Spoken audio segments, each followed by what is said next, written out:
On a chacune notre façon d'apprendre à nos kids. Nous, on préfère leur apprendre ce qu'est une responsabilité et aussi à se responsabiliser. Ma plus vieille, 11 ans, a dernièrement établi un plan pour démarrer son business de chandelles. En tout cas, je suis vraiment fière de cet accomplissement et de nous dans notre rôle de parents. Merveilleux. Merveilleux, c'est super. Ma question pour toi, c'est pourquoi est-ce qu'elle a besoin d'établir un plan pour faire des chandelles? Elle peut pas juste commencer à faire des chandelles puis dire je les vends et développer son plan au fur et à mesure. Je dis, moi, mes enfants, l'année passée, là, on a dit, on aime ça faire de la peinture, on va se partir une business. On a commencé à les vendre comme ça sur Internet. Aucun plan.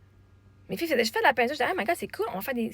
On a commencé à les montrer, puis les gens ont commencé à les payer. On les vendait 5$, puis on les vend 10$ maintenant. On a fait genre en haut de 800$ l'année passée, en genre 3 mois. C'était vraiment cool. Si vous en voulez, on en fait encore des signes, là.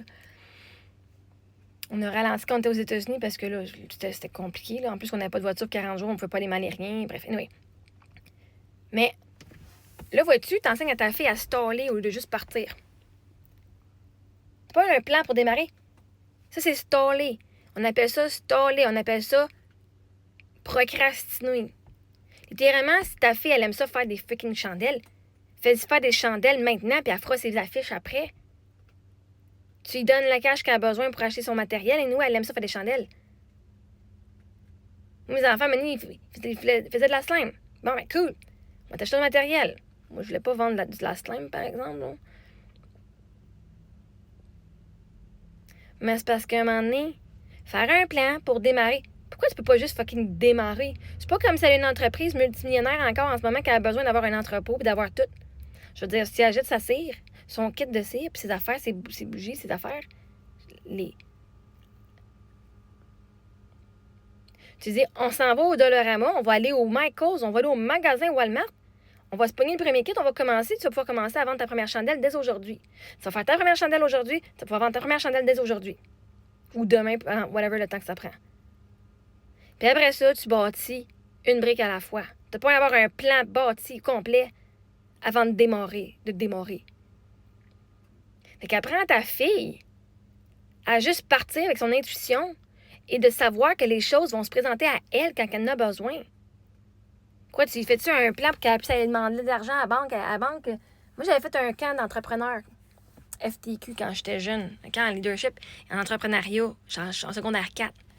On avait travaillé sur notre business, on avait fait tout le plan pour pouvoir aller demander de l'argent aussi à la banque parce qu'on avait un prêt. On a pris un prêt qu'on a pu rembourser. On avait vendu au marché à Rouen, on vendait, tout le monde avait sa propre business. Puis là, le but, c'est de savoir qui faisait le plus d'argent, c'est juste pour le fun. On a fait des chandelles, d'autres aussi. Mais Chris, on a passé combien de temps à faire un plan pour que finalement, on en fasse nos chandelles, et après ça, on les vende. C'était cool. Mais c'est ce que moi j'ai appris après 40 ans de vie. Je veux faire des chandelles. J'aime ça faire des chandelles. Je vais faire mes chandelles. Je vais aller les présenter. Puis s'il y en a qui veulent l'acheter, ils vont l'acheter anyway. C'est quoi le plan? C'est quoi qu'il y a dans ton plan, là? Le matériel, peut-être? C'est quoi qu'il y a dans son plan? Qui ici, genre, les valeurs d'entreprise, bien, les valeurs, tu peux les écrire au fur et à mesure qu'elles se développent elles-mêmes. Elle peut juste commencer à faire ses chandelles puis à les vendre, ces petites crises de chandelles? Le monde va l'acheter. Pas mal un plan, le monde va l'acheter. Elle peut se partir un stand dehors. Je veux dire, il y a des enfants, l'autre fois, on était à l'Ontario. On entendait quelqu'un crier, on entendait des jeunes crier. Puis là, maintenant, on a vu une table. Il va dire de vendre des popsicles. Parce qu'ils ont fait un gros plan, genre, OK, on va. Ils ont sorti une table ici, il y avait une boîte de popsicles avec leur couleur. Ils ont fait une affiche ici. Voilà, c'était fait. Puis ils vendaient genre 50 cents chacun ou genre 25 cents chacun.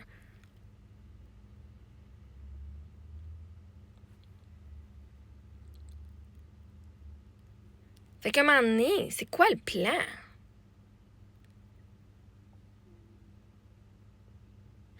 Achète ton kit. Dis, on va prendre comment ça coûte un kit. Chaque chandelle coûte tant. On va y vendre tant. Ça prend pas un plan de longtemps, là. En tant que parent, vous êtes fiers. Mais montrez-lui à prendre action, pas juste planifier. Parce que si tu apprends à juste planifier avant de prendre action, bien, il y a bien des affaires dans la vie qu'elle devrait prendre action maintenant. Parce qu'il va y avoir des opportunités qui vont arriver dans sa vie, puis il va falloir qu'elle aille faire un plan avant de voir si elle veut l'accepter ou pas. Alors que l'opportunité est là, maintenant. Faut que tu saches suivre ton cœur et ton intuition, puis ton inspiration. L'inspiration du moment, c'est je veux faire des chandelles. Mais pour faire de l'argent, il faut que tu vendes tes chandelles, il faut que tu les fasses tes chandelles. Faire un plan sur papier, ça ne te fait pas d'argent. Jusqu'à temps que tu aies actualisé ton plan. Fait qu'aide-la à se partir tout de suite. Aide-la à se partir. Puis après ça, au travers de ça, elle va découvrir en faisant des erreurs ou pas. En faisant, elle va découvrir qu'est-ce qu'elle aime, qu'est-ce qui est plus facile pour elle. Ah, vois-tu? Ah, peut-être que je préfère une facture maintenant. J'ai des clients. Il y a du monde qui n'en a pas une facture. Puis là, on va dire, en même temps, si je veux compter comment j'ai fait, on va le faire sur un papier, un petit pad de facture va m'aider. Ou maintenant, elle va avoir Excel. Ou maintenant, elle va avoir whatever, OK? Mais t'apprends en le faisant. Tu peux pas planifier quelque chose que tu n'as aucune expérience. Tu peux imaginer, tu peux aller copier ces autres plans des autres. Mais ton plan, là, il va se faire. Tu vas développer ton plan au fur et à mesure que tu le fais. Ah, t'as-tu pensé à ça? Ah, ben non, regardons ça, je vais rajouter ça dans mes affaires. Fait que c'est bien. Mais un plan pour démarrer, elle peut juste démarrer. Tu peux juste fucking démarrer. En plus, c'est pas comme si c'était une grosse business, un restaurant qu'elle se part, où est-ce qu'il faut qu'elle aille un chef, puis plein de bouffe, puis plein d'affaires. C'est des chandelles, là. OK?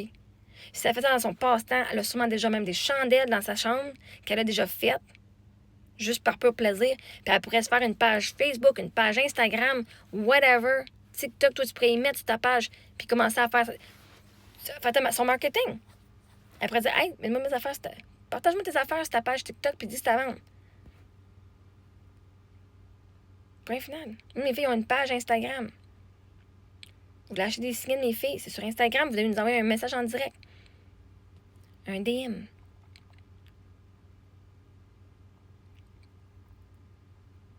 À un moment donné, être responsable, c'est pas de juste planifier, parce que vous allez planifier pendant bien des années, puis souvent, vous allez dans la perfection, et ça, c'est un problème que moi, j'avais. Tu planifies, puis t'es tellement dans la perfection que tu n'agis pas parce que ton plan n'est pas encore fini, ton plan n'est pas parfait, ton plan n'est pas assez, ou là, c'est parce que, là, on manque de temps, ou on n'a pas le temps, ou là. Commence. Moi, c'est ce que je vous dis, commencez, direct là. Tous les jeunes qui m'écoutent, c'est commencer. T'as pas un plan. Le plan est déjà... Si t'as déjà l'idée en tête, c'est parce que déjà un plan que l'univers t'a préparé. Suis ton inspiration, puis commence. Vois-tu, le bâton va apparaître quand que tu vas monter l'échelle. Le plancher va apparaître quand tu fais le pas dans le vide. Tu penses qu'il n'y a rien, puis tu vas tomber dans le vide. Fais le premier pas. Les autres marches vont apparaître. Tu peux pas planifier ce que Dieu a pour toi. Tu peux pas planifier la croissance que tu vas avoir puis le succès que tu vas avoir. Tu peux pas planifier pour ça. Parce que la réalité, c'est que tu le sais pas. Fait que commencer à aider tes enfants à se partir au lieu de procrastiner à faire des plans. Aide-la. C'est la meilleure affaire que tu peux faire. Parce que là, elle est capable de démontrer qu'elle est capable de créer un plan. C'est comme à l'école. Ils sont capables de créer un plan. Ils sont capables de plus d'écrire le texte? Non, pas plus. Mais ils sont capables de créer un plan. Cool. Un plan, ça veut rien fucking dire. Quand tu suis ton intuition puis tu es connecté à ton âme, t'as pas un plan parce que tout se fait. C'est ton âme qui écrit au travers de toi. C'est ton âme qui a une mission puis qui dit, moi, j'utilise ton corps pour avoir la mission que je veux. Tu penses que tu as un plan parce que tu viens le mettre dans ta tête. Mais quand tu suis ton intuition puis tu suis ton cœur, le plan est déjà organisé dans la vie. Ton âme, elle sait déjà c'est où qu'elle s'en va. Anyway. Félicitations à ta fille.